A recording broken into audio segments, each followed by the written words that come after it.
తాకట్టులో ఉన్న బంగారాన్ని విడిపించి ఆ రోజున్న మార్కెట్ ధర కట్టి మిగిలిన డబ్బును మీకు అందిస్తుంది SVS gold.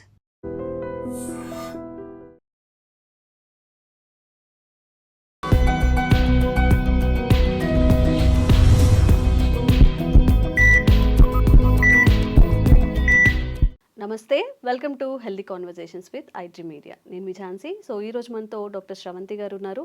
Laparoscopic surgeon, robotic surgeon, అలాగే గైనకాలజీ స్పెషలిస్ట్ కూడా. మరి వరల్డ్ నంబర్ 1 డిసీజ్ ఏదైనా ఉంది అంటే బ్రెస్ట్ క్యాన్సర్స్ అని చెప్పి తడుపుకోకుండా చెప్పేస్తున్నారు డాక్టర్స్. సో బ్రెస్ట్ క్యాన్సర్ అనేది ఇండియాలో కూడా కొన్ని 10 ఇయర్స్ బిఫోర్కి ఇప్పటికీ కూడా ర్యాపిడ్ చేంజ్ అయితే ఉంది.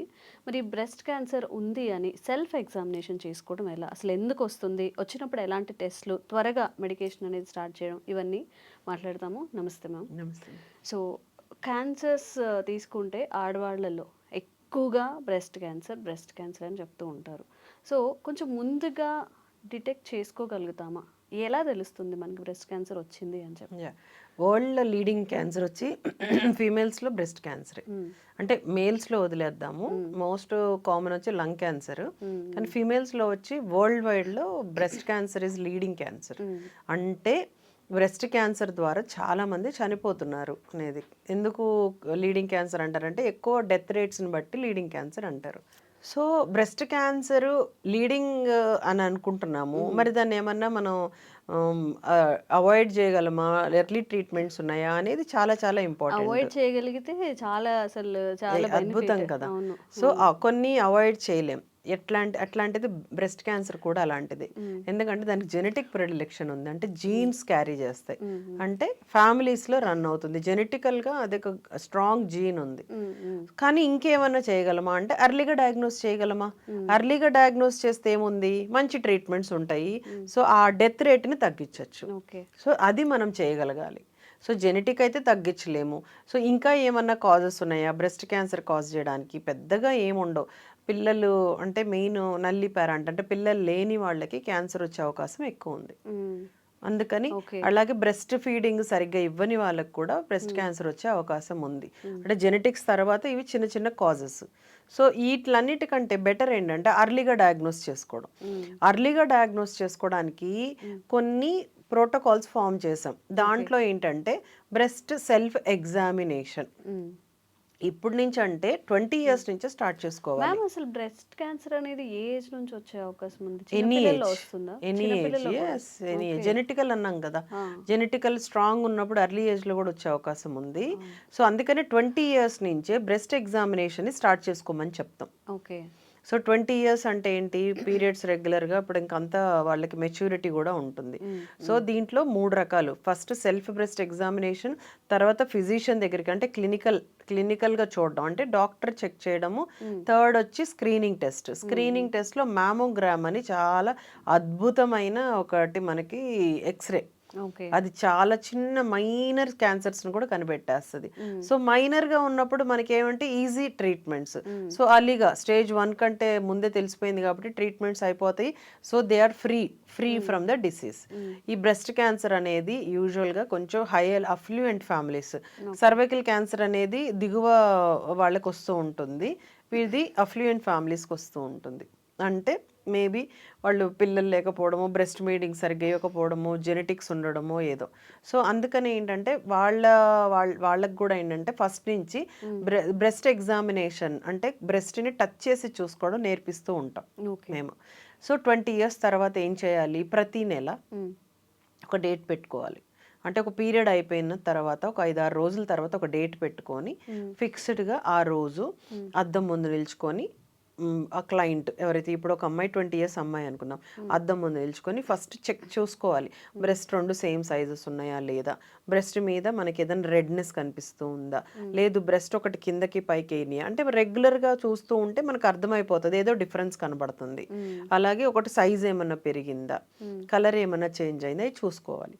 తర్వాత ఏం చేసుకోవాలి, రైట్ బ్రెస్ట్ అయితే లెఫ్ట్ బ్రెస్ట్ తోటి బ్రెస్ట్ని అన్ని టచ్ చేసుకోవాలి, అన్ని ఏరియాస్ లెఫ్ట్ హ్యాండ్ తోటి, అది కూడా ఈ పల్ప్ తోటి ఇవి ఈ సెన్సిటివ్ ఏరియా ఇది. ఓకే. సో దీంతో బ్రెస్ట్ అంతా టచ్ చేస్తే దాని లోపల ఏమన్నా ఉండల్లా తగులుతున్నాయా, గడ్డల్లా తగులుతున్నాయా? మ్యామ్ జనరల్గానే టిష్యూ ఉంటుంది కదా, అంటే టిష్యూ సాఫ్ట్గా ఉంటుంది, ఉండలుగా ఉండదు, ఓకే. యూనిఫామ్ గా ఉంటుంది. కానీ కొంతమందికి గడ్డలుగా తగులుతాయి. అంటే ఫ్లెష్ మీద ఉంటుంది అంటున్నారా? బ్రెస్ట్ ఇలా మీదే అన్నప్పుడు పైన నుంచి స్కిన్ మీద నుంచి టచ్ చేస్తేనే తగులుతూ ఉంటాయి అవి. అది చాలా ఇంపార్టెంట్.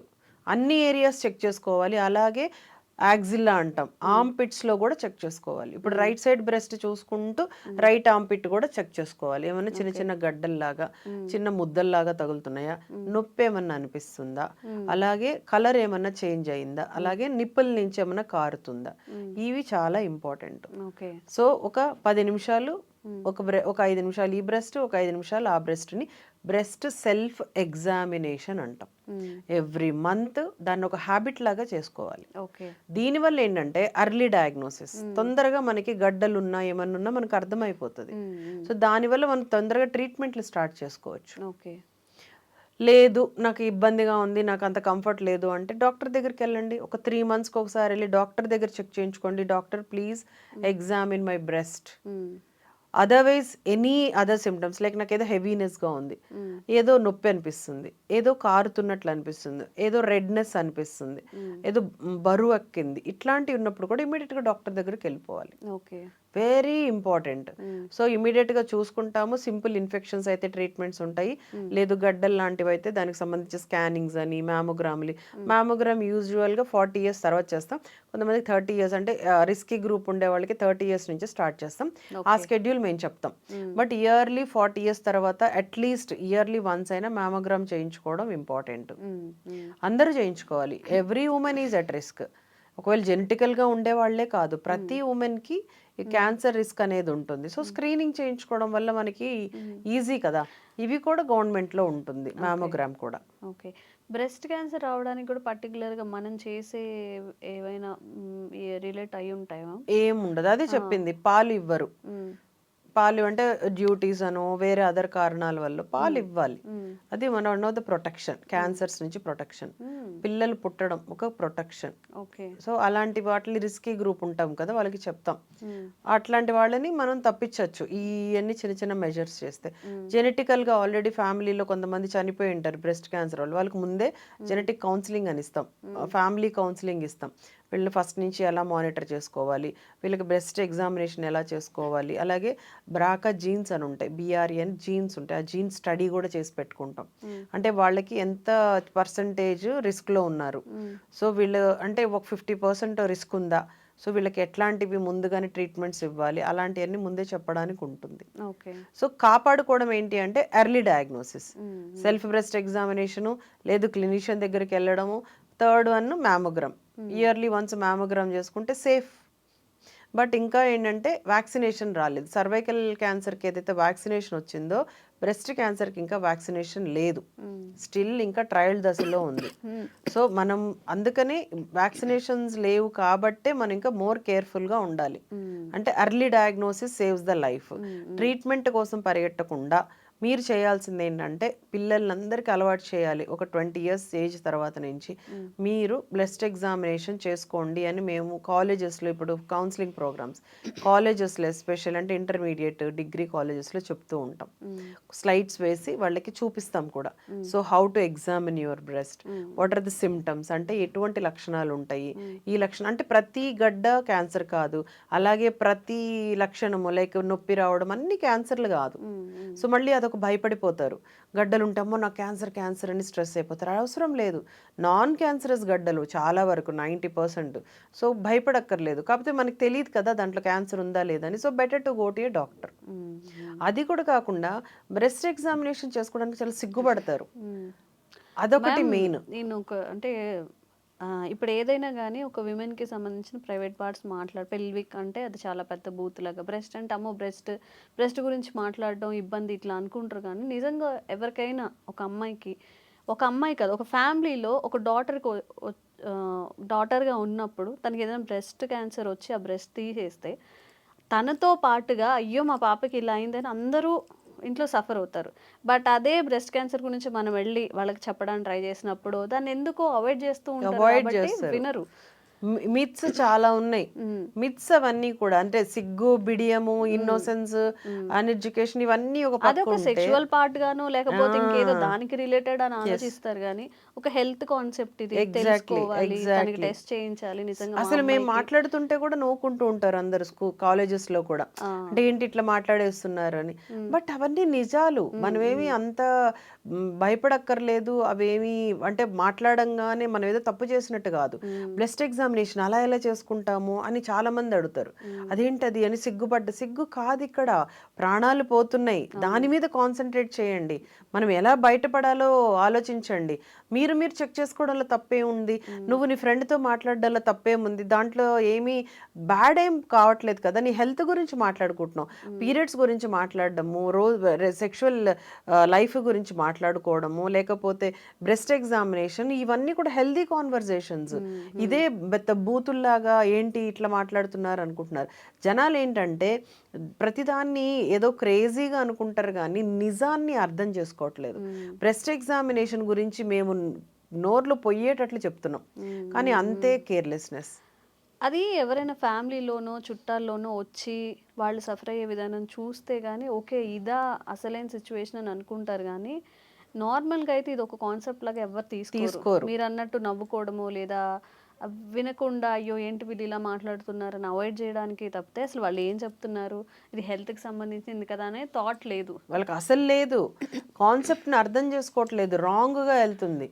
వీళ్ళు వీటి గురించి మాట్లాడుతున్నారేంటి, ఇవి ప్రొజెక్ట్ చేస్తున్నారేంటి, అయ్యో డాక్టర్ అయ్యో అయ్యుండి ఇలా ఎందుకు మాట్లాడుతున్నారు ఆవిడ ఈ- చిన్నపిల్లలకి ఇవి చెప్పడం ఇవి ఎందుకు? చెప్పడం ఏంటి అయ్యి Maybe. అనుకుంటున్నారు. బట్ అవి చాలా ఇంపార్టెంట్. ఆ ఏజ్లో చెప్తేనే అవి వెళ్తాయి.